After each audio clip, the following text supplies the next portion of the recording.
So, hey everyone, welcome. My name's Samuel. I'm the Director of Partnerships here at myQuest. Nice to have all of you on the call and the webinar today, where we're going to be discussing, winning corporate clients and the strategies and things that make it happen. So I'm Samuel, the Director of Partnerships here at myQuest, and I'm just hosting this webinar for CourseCREEK, and leading the webinar is going to be Shibansh here, as well as Robert when he comes in. So I'll go ahead and let Shibansh introduce himself. Floor is yours. Yes, Samuel, thank you. Thank you for joining us today, team. So I'm Shibansh Chaudhary. I'm the Senior Director of Implementation at CourseCREEK. So I've been associated with e-learning and edtech delivery and platforms for corporate clients for half a decade now. Through CourseCREEK, we have been working with corporations, Fortune 1000 companies, medium and small size businesses, mainly focused on healthcare, finance, fintech. And we have been helping them create their own online training, helping them select the platform that will be in accordance with the goals that they have for their business. So we have been doing this for almost more than half a decade now. We have Robert here, who is the CEO of CourseCREEK as well. So in the meantime, in our journey, we have dealt with a number of corporate clients, B2B clients, high ticket clients, as well as coaches, small and medium enterprises and businesses, and we have helped them create the training that would take their corporation and their internal members from not knowing how to execute something to being an expert within the least amount of time possible. That's how we define our services. And yes, so we have worked across different niches, starting from, as I said, healthcare, fintech, and coaches as well, leadership. We have seen high value deals, and we have also worked with clients across different geographies. So with that said, Robert, please feel free to introduce yourself here. Thank you. And I'm in mountain time here. I want to thank everybody for coming today. Really appreciate it. And I owe you guys an apology for being 4 minutes late. I was struggling with links, but you'll still get a nice show here. My name is Robert Lunte. I'm the founder and CEO for CourseCREEK. We are dedicated partners of myQuest. Absolutely love the platform and the authoring tool technology that they currently offer and will be releasing soon. In my capacity, I'm responsible for many things, but one of the things I'm responsible for is bringing together the world's best instructional design, platform implementation, and marketing team on the planet that I possibly can. And I think we've achieved that. Anyways, so excited to talk today, answer your questions, and help you guys learn about how to close big deals. Something we're good at. Cool. Yeah, thanks, Shibansh and Robert. So really the format of this is going to be, as I mentioned, like relaxed, conversational. We're really just going to be picking these two experts' brains on some of the things that go on in corporate client acquisition and pitching, etc. So for all of you, again, feel free to turn your camera on. We love to see who we're speaking with and participating with. And feel free to unmute your mic and ask questions if you have them about what we're talking about. Like, we want you to feel, you're a part of this conversation just as much as we are. But what I'll do is I'll start just asking a question, and Robert or Shibansh, either of you can pick it up and answer. And this really is something we addressed. We've done a few webinars with CourseCREEK, and one of the first webinars we did, we really dove into the kinds of solutions that are required to really work with B2B customers at a big scale. And the first question I have is corporate clients are purchasing training, they're purchasing a process from people. And what are the things in terms of a platform that we need to make sure the platform we use or the training we have is enabled and ready to go for those customers? Is there is there a platform choice or things to keep in mind? And I know we already addressed it in the first webinar, so I'll actually direct some of you on the call back to that webinar. I'll send a link here in a second. But Robert or Shibansh, if you guys want to just chime in with like a quick, what are the key bullets or key things to keep in mind for the kinds of solutions that corporates need to have and the things that need to be a part of that solution to enable the engagement to actually work? Sure. I'm gonna dive into the basics on that real quick and reference the previous show that we did. But I am very interested to hear what you might have to say about it, Ships, since you have so much experience with this as well. Again, Sam, if you want to drop the link in at some point to the other show, we did a show that was entirely about this. So we'll just do a quick little overview. But if you're taking notes and you're interested in, again, beyond consumer purchases, which are very traffic outreach marketing oriented, and you want to get into B2B, you have to first have the right tech stack for this, okay? The most important thing in the world of e-learning is that your platform, that is the website system, the myQuest, the LMS, is SCORM compliant. Okay, SCORM compliant. And that's sort of fancy talk, or I don't even have it memorized. It stands for something. I should memorize it after 7 years. But it's Shareable Content Object Reference Model. I got your back. Thank you, Sam. It's a big, gnarly thing. But essentially, what it does is a couple things. One, it allows the lessons, the engagements that your instructional designer designed for you to be zipped up in a way. I'm oversimplifying, but sort of zipped up into a file. So SCORM is a file protocol like .mp4, .SCORM. So imagine you have a course with 10 lessons and we zip them up into 10 files. Why would you be interested in that? The reason you're interested in that is because one day a large enterprise or university or a government entity is going to ask you for your content, perhaps. And they're not going to be able to send their staff and their partners and their customers due to bureaucracy or security reasons. They won't be able to send them to your myQuest, unfortunately. But they want your content. Okay, so you're going to want to be able to license them the content, and those files are allow you to sort of make them portable and export them. That's the main reason. The second, it's beautiful. So any content that's created in these authoring tools, such as the kind of authoring tool that we have with myQuest, they're created in SCORM, and they tend to be very interactive, have a lot of cool factor, and engaging. They're very cool. So Ships, I'd be interested to see what you, and multi-tenancy, but maybe Ships could talk about that. Thank you, Robert. I think you have covered the most important point when it comes to corporate learning. SCORM, always when we are working with any corporate clients or B2B clients, the number one thing that they're looking for, like, will this platform support SCORM files, right? That's the number one requirement that we see when we are dealing with corporate clients and helping them select an LMS platform that will suit their needs.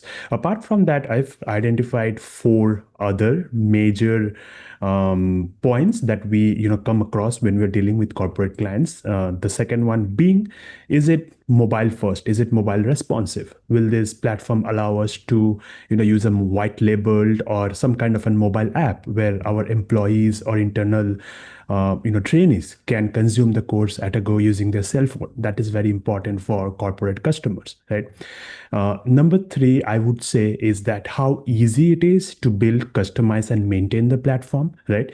So that when corporates are creating training or internal upskill programs for the clients, they don't want to get into the platforms and hard code it and do coding and set up the customized things that would waste their time, money, and resources. Instead, they would love to use a platform which is already optimized for UI, UX, and drag and drop features, wherein after you have built the platform, utilize the native features of the platform, you just turn on things that you want and turn off things that you don't want, and you go from there. Make it easy for everyone involved, for the training, as well as the people who are coordinating the training, right? The next point that we often come across is that what is the support for platform for allowing live calls, right? For example, in SCORM, let's talk about SCORM. So what SCORM does is that it provides you a pre-packaged course that your employees or your internal trainees can consume on the go. Nowadays, what we see is that there's a very high demand for hybrid model where people are consuming the course not only using the SCORM features which is already built in, but they also want maybe a monthly or a bi-weekly or a bi-monthly, right, check-in call with their trainer or a mentor, maybe a live call where people are participating in a cohort and learning from the mentor live, right? So corporate clients also look out for live support for the platforms that they would want to definitely go forward with. Last but not the least, they're also looking for gamification and support for certifications, right? So again, going forward, it also depends on the age of the learners. When the learners are on, let's say, the lower side of age, I'm talking about young learners, right? People who have just joined the corporate world. They do not want to go through training which is boring. They want some kind of gamification or some kind of motivation. Giving them certificates, badges, giving them points, and making sure that they enjoy the journey, that they're self-motivated.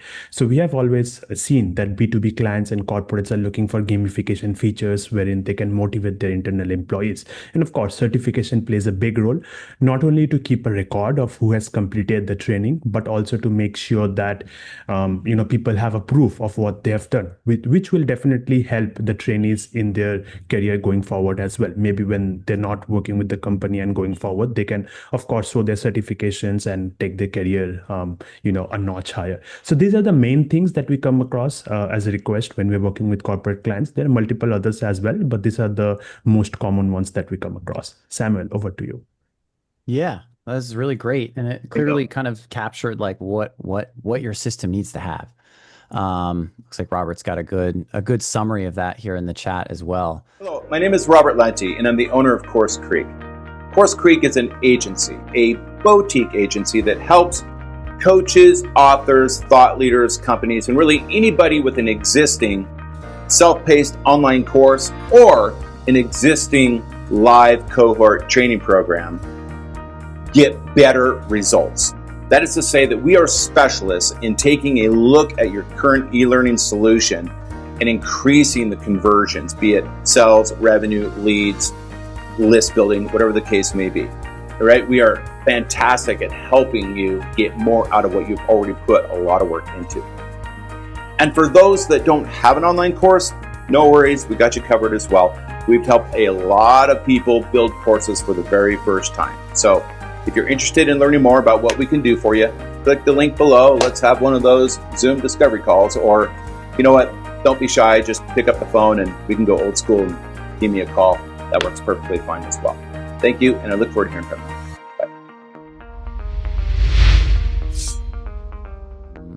So I guess the question is like, okay, so, we know kind of the needs of a system to work within this environment because they have specific needs in corporate deployments. But the next thing here is like, okay, how do I even get in front of the customers? Like, how do we make it happen? How do I get it to the point where I'm actually dealing with, I need to make sure it's, how do I get in front of the corporate clients? How am I creating the conversations? Like, what does that look like? And what's the generally, what are the things that I need to make sure I'm doing to even get like a pitch or make it work well? Well, any product, whether it's internally or externally, needs an audience. All right. So we need, I guess if it's internal, it's a little bit easier to sell it, isn't it, Sam? Because you just tell your employees to be there. But if we're looking for something that, yeah, you wish it'd be that easy. But I guess maybe they need to be motivated as well. But we prepared these questions a bit, but I think where we wanted to go with this is it's good to get traffic to your website. So this is where you spend a little bit of time with specialists. Once you have your platform up and running and your content created on myQuest, it's interesting in our businesses, we get to that point and then sometimes clients don't really look down the road far enough okay, great. So we've got this all set up and where are the customers? It's all set up. Where are the customers? We need some people to come knock on our door. Well, you need marketing. You need traffic, and you need automation set up and funnel set up so that anybody that does make it to your website, be it organic traffic or traffic that you've invested to come see you, have a purchasing, buying journey on your new course and your new asset. And so that gets us into a conversation about funnels and automation and that sort of thing. Is that sort of what you're hitting at, Sam? Yeah, well, actually, it's perfect. I can reference the webinar that we did that we dove really into like what lead funnels work and what is a sales funnel and what needs to be a part of it to make sure it's capturing. But no, I mean, it's exactly it. Like, how do we first get the pitch to happen? Like, how do I get in front of the corporate customers? You got to have a good ecosystem. Like you mentioned, the website's got to grab them. You have a really clear sales journey. They're taking steps to get into do business with you. And then part of that is like, what are the things that, okay, so I've got the corporate client who's interested. I'm on the call with them. Uh, how am I pitching it? How am I tailoring it? How am I ensuring the success of that conversation to that corporate customer?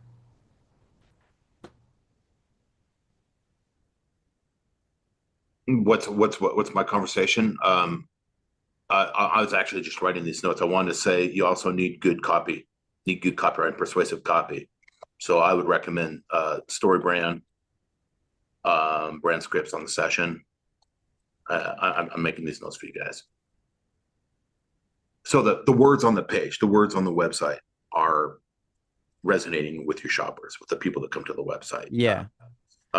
Important thing that people like us, I'm a course creator, by the way. I have 9 courses in 5 languages and in their life. Ship's made courses. We've made courses before. People like us, we tend to be, it's a lesson you learn. Some people learn the hard way. We tend to rise far above what our customers know, right? So when we write the copy on our websites, because we know it so well, we end up writing our copy. And what you end up writing is copy that probably would sell you, right? Somebody who's been doing it all their entire life, but you're not often writing copy, wordsmithing for your customers. So one of the lessons I had to learn was in my other life as a voice coach, where I'm trying to attract voice coaches and singers. I'm a voice coach in another life. Is I had to take the copy on my website and get it less brainy, less scientific-y, less what I know and what interests me, and really dumb it down for Bubba and Myrtle, which were really the people I'm trying to sell to. Okay. And when I did that, when I just changed it from all the science stuff into just learn how to sing a high note without choking and get in a band, really simple stuff, I started selling courses. So what I'm saying is, as part of bringing those speaking to those customers in a way that resonates with them, is make sure your messaging is right. So the way you do that is you work with a wordsmith. In our company, we have a guy by the name of Chris Osselson. He is a certified story brand wordsmith. Jonathan, I think you're working with Chris. I spent an hour and a half with him and Corrine last night. It was a really interesting conversation because, to your point, I'm way too geeky when I even try and dumb it down. And having somebody else ask me questions to kind of extract little phrases and messages that could be packaged in a different way is really helpful. Thank you for your input, Jonathan. Has a lot of credibility. Yeah, and it's sort of hard to get over yourself, isn't it? A bit, that's not like, it's almost have to just like put the shame away, realize that you're going to say it in sort of a dumb way by your perspective. But if that's what sells, if that's what your customers need, that's why you're in business. So anyways, we have this story brand, copywriting, wordsmithing guru in our company, and there's other people out there as well that you can work with. So you just get your messaging right. After you have your messaging right, then you need the automation and the funnels. And I'm going to hand this over to Ships to talk a little bit about automation. Thank you, Robert. I think that's very helpful for the audience here, how you nail down the journey for when a corporate comes in, what are the first steps that they take before they start working with us, right? So in addition to setting up, story branding for them, which is basically, how I explain it is like a blueprint for your business, right? So the entire time that your business is online or offline, you have a blueprint to refer to, right? So that's how we refer to it. So once that is done, we work with the internal team members of the companies to understand their needs And based on that, we recommend them, as I said, right, going back to my previous conversation, we recommend them the learning management system, which will make sure that all of their needs are taken care of. We set up the automations and funnels. For example, corporations, when they work with us, usually they want to train their own internal customers, but businesses also work with us when they want to reach out to external customers. The main difference is that when you're training your internal team members, you don't basically need to market your course. It's just that your internal employees need to be given the login. They just come in, they log in, and they start consuming the course. Right? You do not focus so much on how your website looks, how the exterior looks, because at the end of the day, your internal employees are there to learn something, and they have goals attached to it. Right? I'll come back to it. Goals attached to it, which is very important to motivate employees. But then again, let's talk about the other scenario wherein you are a B2C business and you are setting up everything from scratch. You need the entire website, you need the backend which will host your course, you need the funnels, you need to set up email automations, you need to set up nurturing, newsletters. All this has to be fine-tuned so that you are reaching out to your exact ideal audience. You are talking to them in the language that they understand, which Robert pointed out very well. I love how Robert puts it, dumb it down so that they understand what is going on in the front end, right? So once that is set up, people know exactly who you are and who you're trying to reach. Once they resonate your message, they go forward and they purchase what you have to sell to them. So we do all of this in-house. We understand the customer's needs, their ideal clients, and set up things based on what they prefer, they need, and what will help their business, go forward with. As I said, with corporates and B2B, it's mostly internal training. So we focus on the user experience when they're consuming the course, right? How it is, gamification, the modules, how it is laid up, the learner journeys, certifications, making sure that the learners have something to look forward to, and they're intrinsically motivated to complete the course for their own betterment. Over to you, Sam. Yeah, yeah. And I think okay, so I mean, this is all very important to understand. And I think we've covered a lot of these elements, and I want to focus on so I've gotten with the automation, the languaging on my website and everything, I've got the corporate customer on the call, right? I'm now in the process of I'm pitching the corporate customer. I've got, Joe Schmo COO, right? The head of the sales team, the head of the leadership department. And I'm selling some kind of process to this individual, this decision maker. What do I need to do to make sure that conversation and pitch to them of what I do is successful? Are there things in there that are things I need to keep in mind, parts of my pitch that I should make sure I include or exclude? I know, and then, I'll pause there with that. All right.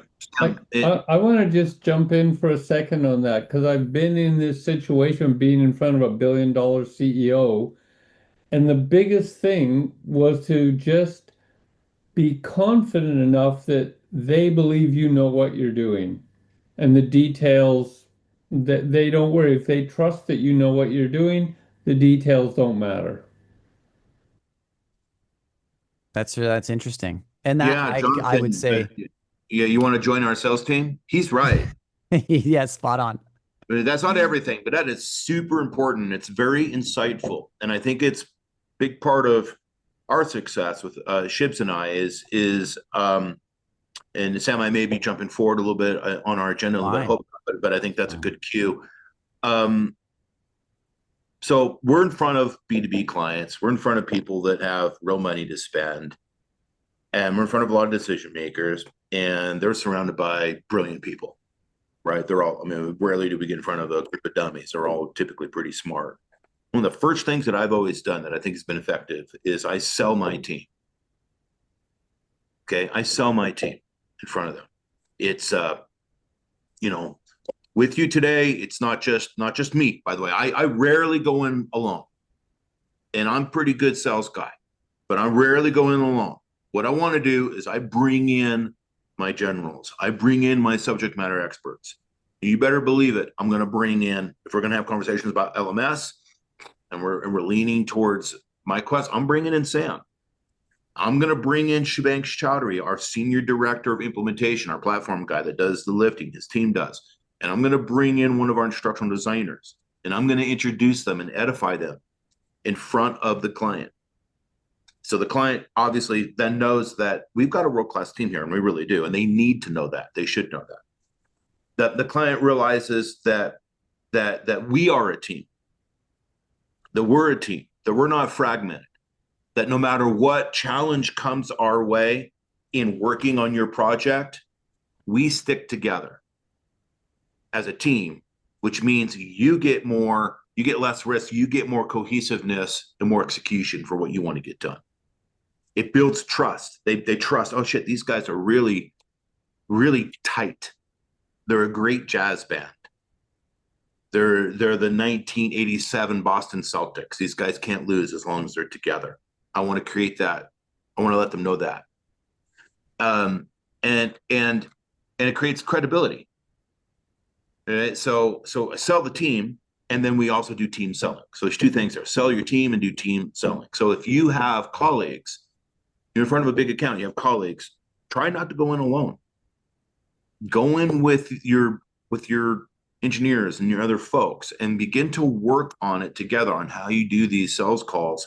Ships and I have spent 5 years together, and we're like a tag team wrestling team. We know exactly how to work together, our strengths and our weaknesses. And by the way, it's fun. It's a fun way to take care of clients. I hope I'm hitting at the right thing. Yeah, here. I mean, you're nailing it. It's exactly what I mean. It's also like you're speaking to the team sell provides the value that Jonathan spoke about. You need to convey confidence and let them feel that you can handle the details and all the information that goes beneath the surface of what needs to happen. So when you go into the team, that's absolutely the case, because it's like, oh, well, I'm not just working with the one person, and I'm not just communicating. I have a whole team here that's going to support and make sure this happens. These aren't so. Jonathan's a client, and we're very grateful for that. And so now you're getting all of our secrets, Jonathan. But it's real, it's real. Like when we met with Jonathan, I want him to. He needs to know, and I want him to know that we're not going to lose. And he brought two guys along who, established their expertise in different areas. And I got to feel that I'm not just going to deal with Robert and his energy and all these things, but I'm going to have diverse people for diverse parts of this. Mm-hmm. Yeah. So I'm sort of the flamboyant guy, right? So, the clients need to know that, that's good. It's good to have that guy. But the clients need to know that you've got Shibs, who's an engineer, and other people involved, and that we're not kidding. Yeah. So bring your buddies in, bring your partners in when you do sales calls. Yeah, and just there's a few questions in the chat by Louise. I just want to put them out there. Is first, Colin, of course, you'll get a recording. No worries, man.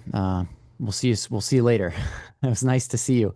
But Thanks, in relationship to what should the opening pitch contain, how long? I'll pass that to Robert, because I think you'd be the better one to answer that. I get it. I think where you're going here. That's great. I did get a little bit ahead of myself. Before we do the team, we sell the team, do the team calling. Louise just answered. I just thought I would bring up the question in the chat. So it's a little bit of, I think it's a little bit of a backtrack. But. Oh, okay. I think we're referring to the pre-mid. So we have questions that we need to have answered within a very finite amount of time. We have 45 to 50 minutes to make sure that the client is taken care of. And here's a challenge that we have is oftentimes when we're talking to folks like yourself that are brilliant and really proud of what you're doing, really passionate, you want to talk about your product. You want to talk about what you're doing. And we want to hear all about that. There's plenty of time to hear about all that. But in that first meeting of 35 to 45 minutes, I need to go through some key questions to make sure that we're a good fit. And so me and my team can start formulating a solution for you, because after all, at the end of the day, we are trying to offer you a solution. So we need to get through, tell me about your business. We need to know that. We need, tell me about your business. We need a context. There's there's a big difference between training nurses, leadership, and artisan cowboy hats. Okay, both things that we've done before. Then we need to know tech stack.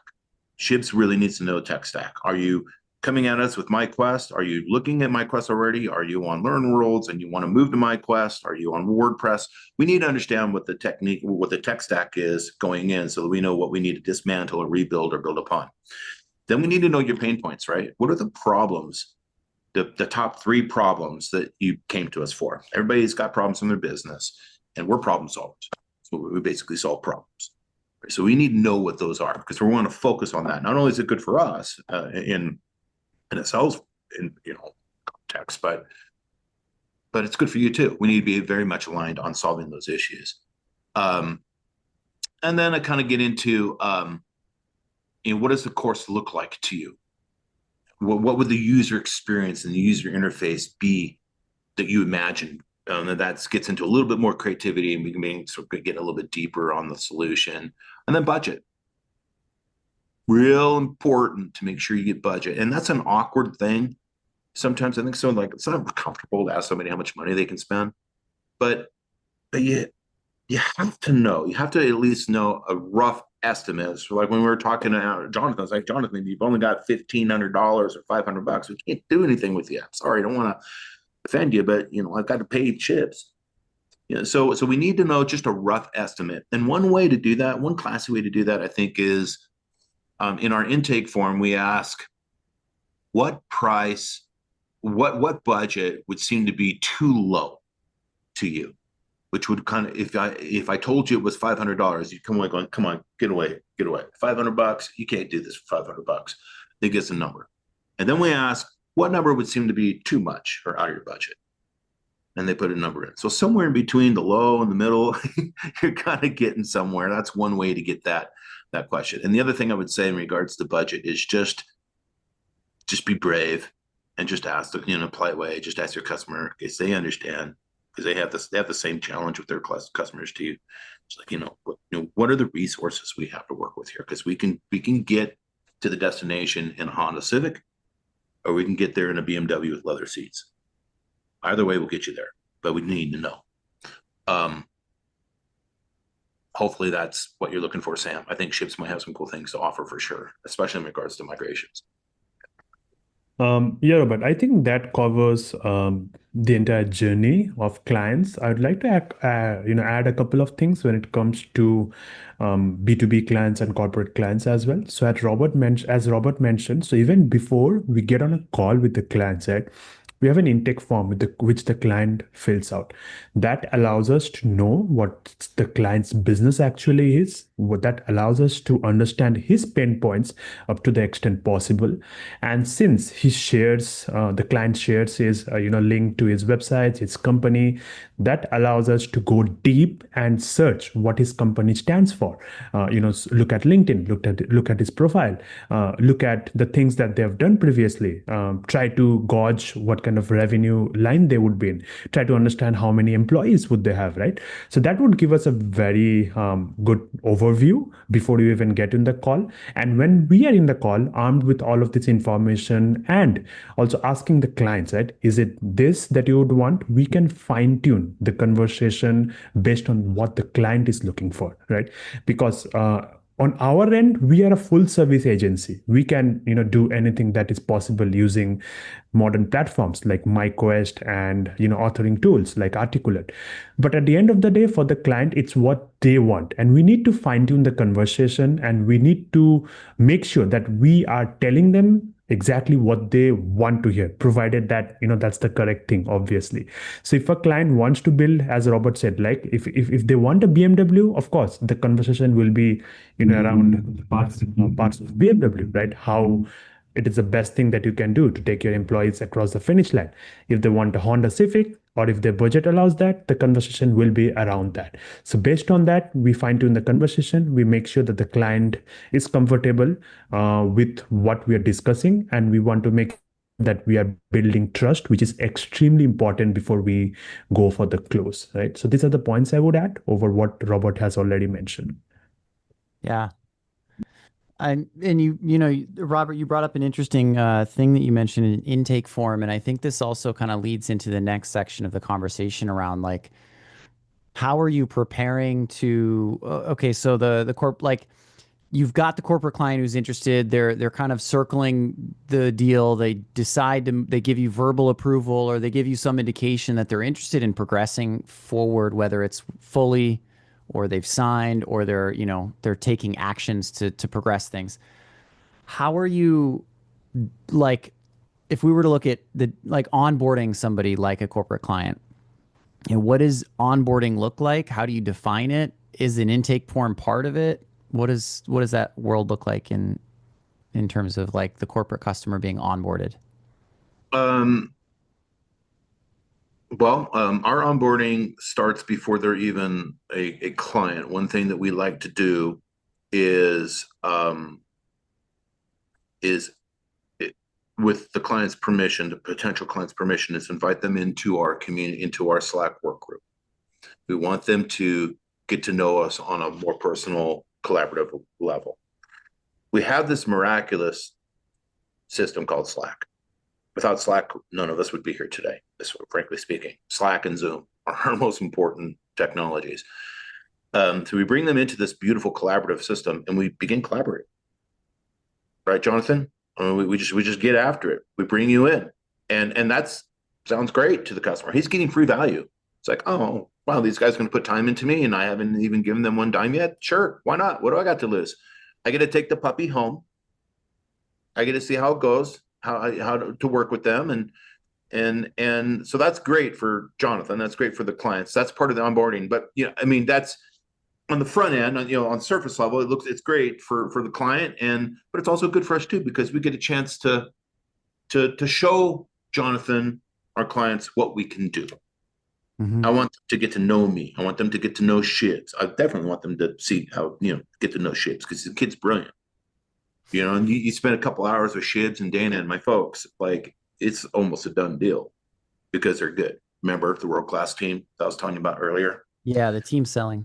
Yeah. So what you're speaking to is like onboarding a customer doesn't start when they sign the document on the dotted line. You begin onboarding them as if they're going to start working with you, providing the value. And you mentioned using Slack. I think that's a great tool, or some kind of communication channel where these experts you're working with and your team are a part of that, and the customer gets to be a part of that space, and it's immediately engaging. So when they do sign on the dotted line, there's not really an extra process that needs to take place. Like your team's up to speed. You've got the communication channels already in place. There's this immediate, like, they were kind of onboarded when they decided to take a look. And I think it's a great approach. And like, if we look at onboarding overall, what are some big mistakes? Well, let me just answer that. What is Slack?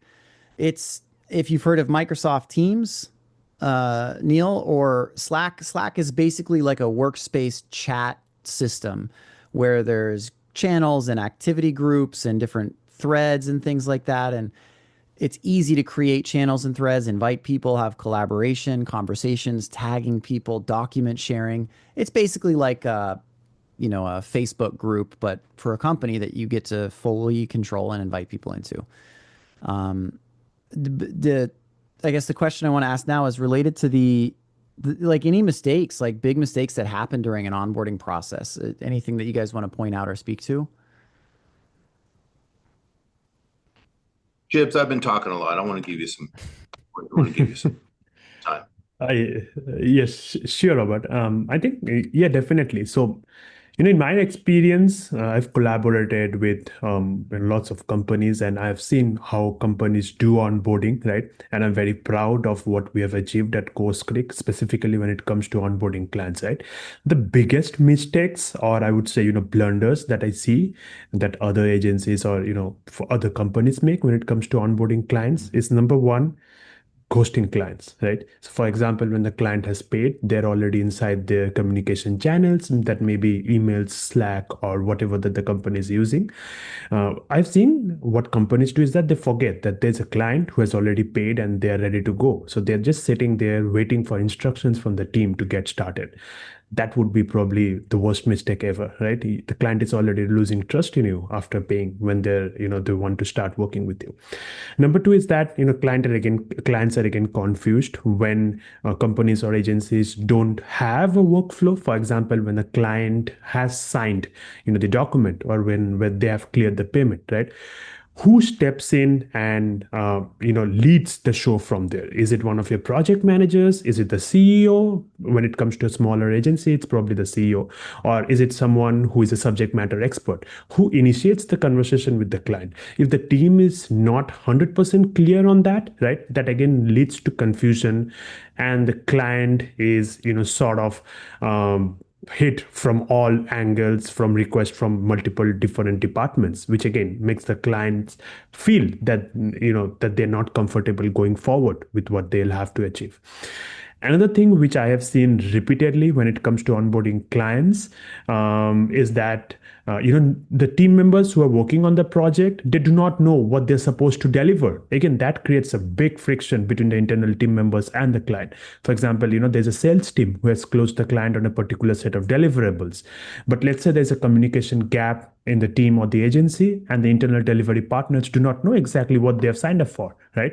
That creates a big gap and friction, and the client also feels that they're probably in a pool, and they're probably in the mud, and they would want someone to help them out because there's a communication gap. So in order to fix all of this, I think the best way that we can do is that make sure that your sales team always is in conversation with the internal team. Your internal team knows exactly what to deliver as a sales team has promised.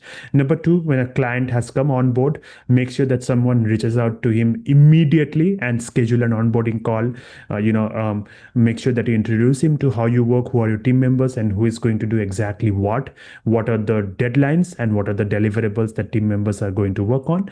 And number three, make it easy for everyone. Make it fun, make it easy. Don't forget about the client who has just paid and started working with your company.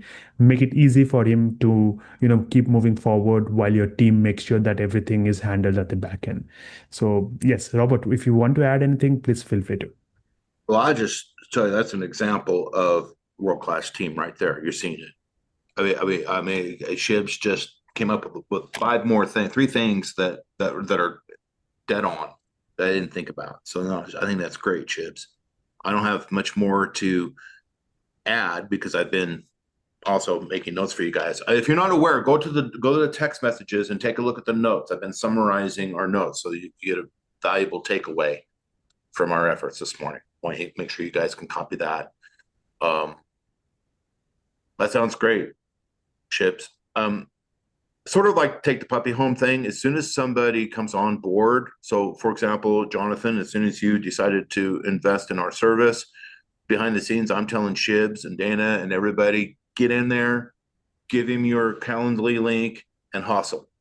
Like there's no lollygagging around for a few days or any of that stuff, and create some sort of concern on the client's part. Get in there immediately. The show doesn't stop. It's just beginning. We get in there and you show them that we're Johnny on the spot. Here's my link. And you immediately set the tone that we're going to get to work. You've just spent a lot of money, and now we're obligated to deliver. This is going to be team effort, and we're going to go to work. You'd be surprised at how often clients, you'd be surprised that there's clients out there that'll spend $23,000 and not go to work. And we don't want that. We don't like that. So part of our culture is keep moving. So like behind the scenes, Jonathan, behind the scenes in our internal channels, we have an internal Jonathan channel. And behind I'm sure you do. I can see evidence of it in the three private channels I have in the group one.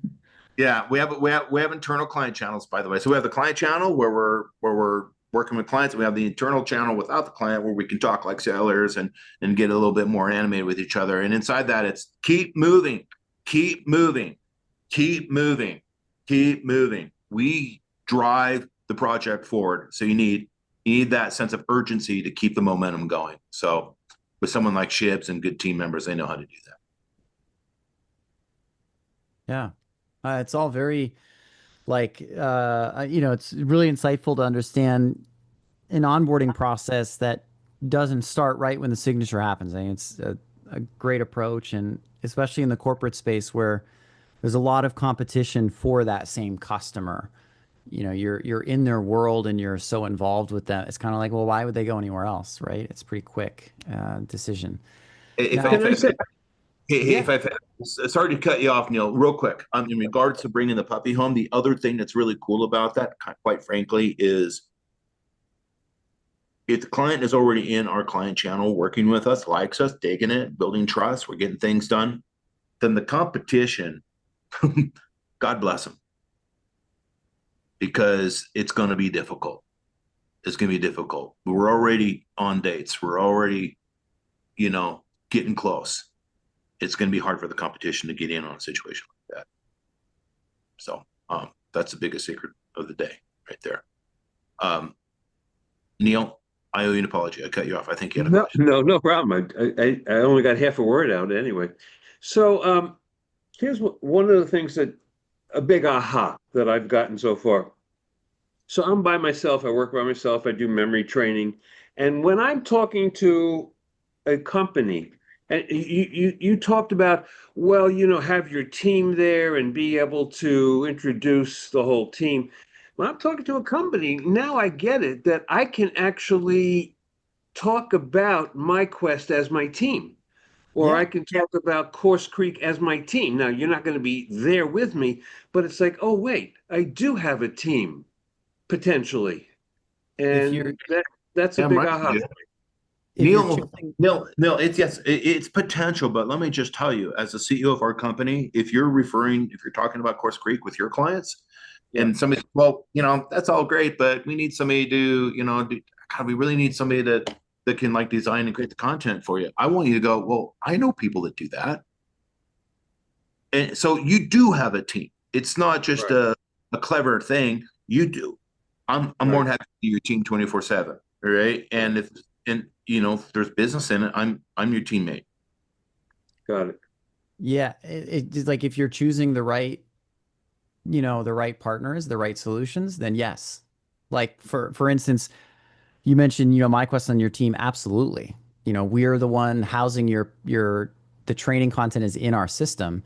And what I would say is that, like, let's say you went with another training service provider, like another platform, you make the selection of the solutions you use based on what's possible with that provider. And I think you absolutely have a team with us. And I think it's really important to feel that way with any of the solutions that you engage in. And yeah, it's a great insight to then leverage in any conversations that something like that might come up. Right. I've had people that are members of my team, they don't know it. They don't know it yet, but if we need them, I guarantee if I pick up the phone, guess what? You're a member of my team. I think I'm going to bring you into a business. What are they going to say? Okay. So, yeah. Yeah. So, from here, it's really just like we can just open the floor and see questions that anyone has, any insight anyone wants to share. Looks like FLP Acres. I forget, there's a name. I know your name. You'll have to remind me of your name. You shared a little bit of insight around a pitching process, and it looks like you've outlined like capturing the decision maker and certain things in the approach. And Don, that's right, Don. Thanks, Don. So yeah, I mean, like, any questions that anyone has or anything that people would want to share or insight that could be interesting, floor's open. Questions you have for Robert and Shubhangsh? Let it rip, please. Turn on your cameras, ask questions.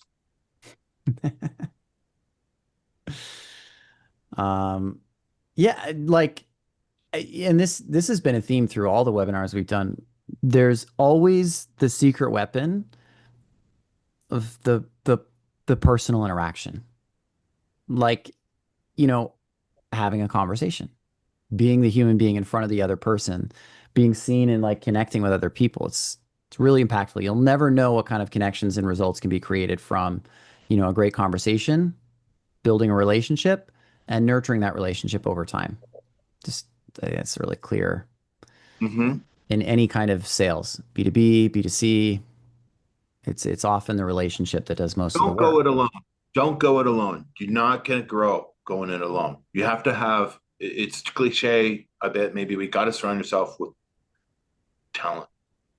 You have to have a team. You have to have like an internal core team, like Shibs and I see each other every day. And you need to have an external team, like people like Sam as well. People that become more and more internal the more you work with them. Mm-hmm. So yeah, just kind of back to where you were going, Neil. I mean, lift up from the desk, lift up and realize anybody that's in your ecosystem that's selling a service in your ecosystem, and for us, it's learning management system companies, it's authoring tool companies, it's other consultants that don't have the resources and the team that I have but have a customer and want to be paid. I have a referral program. I have a referral program. So that's important in this conversation. So if you send us, referral and we took care of them, I'd pay you for it. So you need that set up. You have to get a referral program set up so that when you're talking to people and you're asking them to partner with you and keep you in mind, it's good to, not everybody's into it, but it's good to kind of have that available. They ask you for it. It's just a cost of marketing. Yeah. When you start doing that, you'll get growth.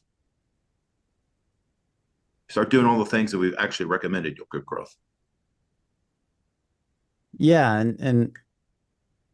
there's Don put up an interesting point, or like the difference between consultative sales versus commodity service sales, and absolutely, like we find in our business, we find the most success with the consultative approach, right? When we're seen as an advisor and an expert in the space, they go to you for the information and the support and the expertise, and that's huge, especially in the corporate space, because they don't just want the platform they don't just want the course built and things. They want the expertise and the consultation around everything, so you can make sure it's done well and done 10 times better than anyone else. It's not even a choice. Yeah. Like we wouldn't be in business for the amount of time we've been in business, having the success that we're having with our clients, if we didn't very quickly understand that this is not like a consumer transactional thing. Mm-hmm. It's all very consultative. Otherwise, we wouldn't survive. So that lesson is learned real quick. Yeah. So I'm just putting our like you can see the book of call links with myQuest or with CourseCREEK, Robert and their team. I just want to put that out there as like connect with us if you have questions. You're working on something, you want to try and create a result for myQuest. What we do, like we're going to be giving you the state of the art learning solution that's geared around behaviors changing and knowledge actually being implemented in a fun way, and not just like checking a box or information sharing, because for us that's not relevant. It's not very interesting. And then we've got like Robert's team and their expertise around anything learning management system, training delivery, content creation, marketing and messaging. They've got a whole team of experts that do a phenomenal job. So both of those are available for anyone here that wants to connect with either Robert or myQuest. And I guess there's other things. Looks like Nick and Jonathan want to say something. Well, No, go ahead, Nick. after you, Jonathan. Nice mic, Nick. Oh, go ahead, Nick. Right. So look, hi. First of all, Robert, thank you very much for all of your advice on that. They've taken the roof off my house, so I'm in the process of. Right. Yeah, we noticed. If it's not the dogs, it's the roof. I know. So I'm in the process of running backwards and forwards, which is why I've been disappearing halfway through your presentation. But yeah, my wife's going, help, that kind of thing. So what I was going to add, just as a bit of added value, and you may have covered this already, but when we were pitching for Avis and banks and all of those kind of things back in the day, what we found to be very, very effective, and it was all B2B sales, was that the chief executives were always terrified of interfering too much with what was happening with their staff. Yeah. And the staff didn't want to commit to anything because they couldn't get the sign off from the boss because they didn't think he wanted to do it. And the trick was always to do a pincer movement so that when there was a meeting, they would both come to the table wanting the same thing, and that made life so much easier if you've done the groundwork on that, found out where their parties were, bought them a drink, all that kind of thing, so that people felt comfortable. And in London's obviously very different to the States, but in London you could generally find out where people drank and just happened to be there.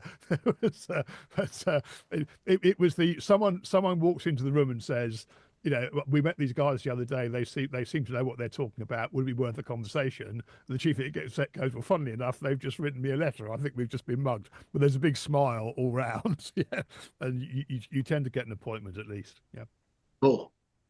That's very cool. Thanks, Nick. Yeah, Hope to hear from you soon too, by the way, Nick. We've had a chance to work with Nick. He's really charming and it's been fun so far. Yeah. Sam. Yeah, Jonathan, do you want to say something? Oh, no, I got distracted. I'm trying to be in AWS and Kilo Code Visual Studio Code all at once while we're talking here. No, I think I remember what it was 25 years ago. I took a training with this guy, Ernesto Ciroli, who had a really good enterprise system for communities, who hired a facilitator and paid them to give a free service to entrepreneurs. And one of the key things they said is you need three key things. You need content or service creators, you need marketing, you need finance. And no one person is good at all three of those.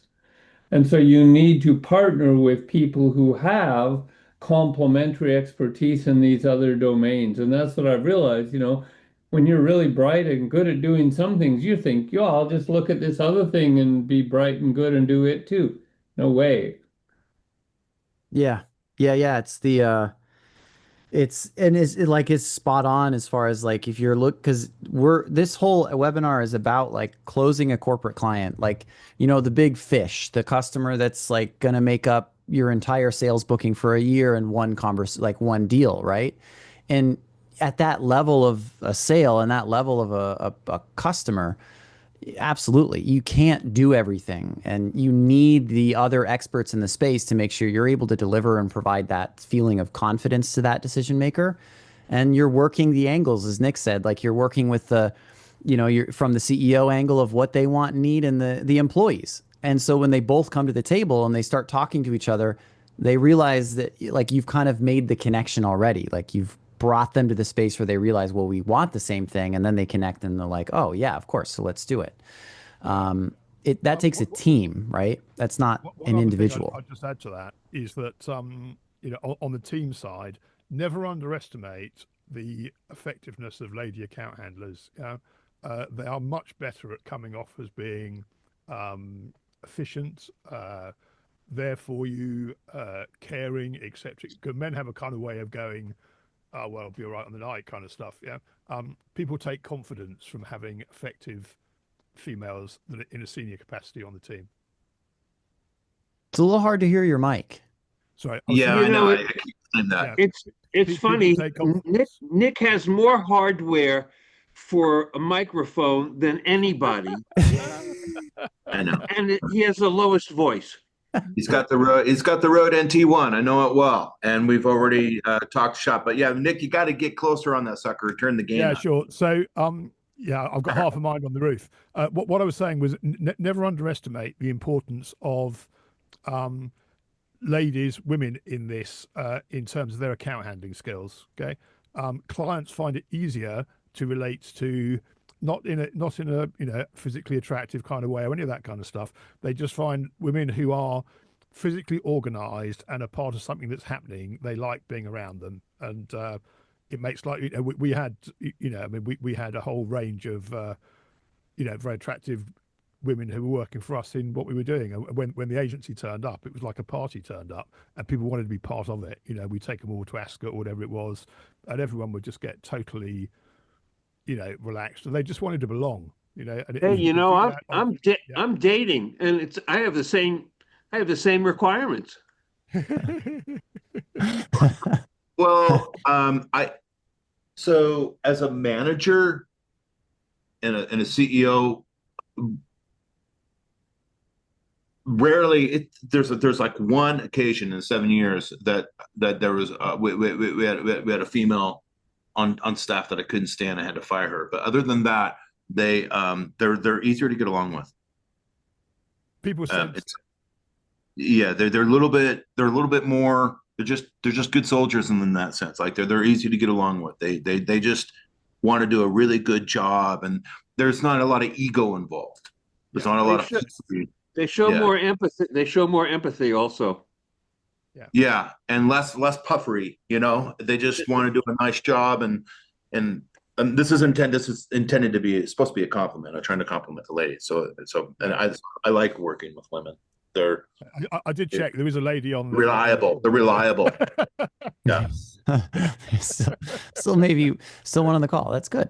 No, and you guys are all speaking to, like, we need to play at our strengths, right? And that's just it. Is like in the way we relate to people, we have different strengths, and there are different things that different people can invoke in others, and knowing those things and using those to your advantage when you're having those conversations. And like you said, Nick, like people just want to be a part of it. They want to feel like they're a part of that party, and like using the strengths that you have and creating the environment where the customer really just wants to be a part of it. Like that Slack channel you mentioned, Robert, it's like you're bringing them into this experience of like all hands on deck, and I'm a part of something, and there's lots of people here who have their expertise, and nothing's going to fall through the cracks. It's this, kind of superset of closing that corporate kind of customer. We are at time, so I will just say thank you to everyone who's stuck around. We're 3 minutes past the clock, and I really appreciate the engagement, the like questions and the things people have shared. It's been really valuable, and this has been a really great learning experience for myself, hearing from Robert's expertise in Shubhanksh. You guys will get a recording of this tomorrow from myQuest, and like a summary of what we discussed, some key takeaways from what we got. And we just want to say again, thank you. And we're here for anything that you might need. This has been excellent. Excellent. Right. Thanks, Neil. Thank you, Sam, for putting this together. I was just going to say thank you, Sam, for putting all of these shows together. Sam is we work with a lot of learning management systems, but honest to God, I'm not hyping this. It's true. Sam's the best partner manager we have out of all these companies, and he does the best job. And their platform is awesome. It is great, and we know platforms. And myQuest is really super good. The engagements and the gamification and stuff that you can do, and just working with Sam and Idon and the team, they care. Yeah. They're like good people. So I highly recommend. Yes. Thanks. Same goes to you, Robert. Your team and what you guys have been able to achieve in the short amount of time that we've known you has been great. And you provide a very, you provide a piece that myQuest, we're not there yet, right? We don't have the expertise you have, which is why we're partnering with you guys. We have that. We know we can rely on you for that kind of service to the customers that need it, and that's priceless. So thank you, everyone, again, and feel free to connect with us, LinkedIn, send us an email, book a call with CourseCREEK, book a call with myQuest. We're here, and I hope you guys have a good rest of your week and a great weekend. Last one. Thank you. Thank you, everyone. Thank you. Yeah. Bye, guys. Bye.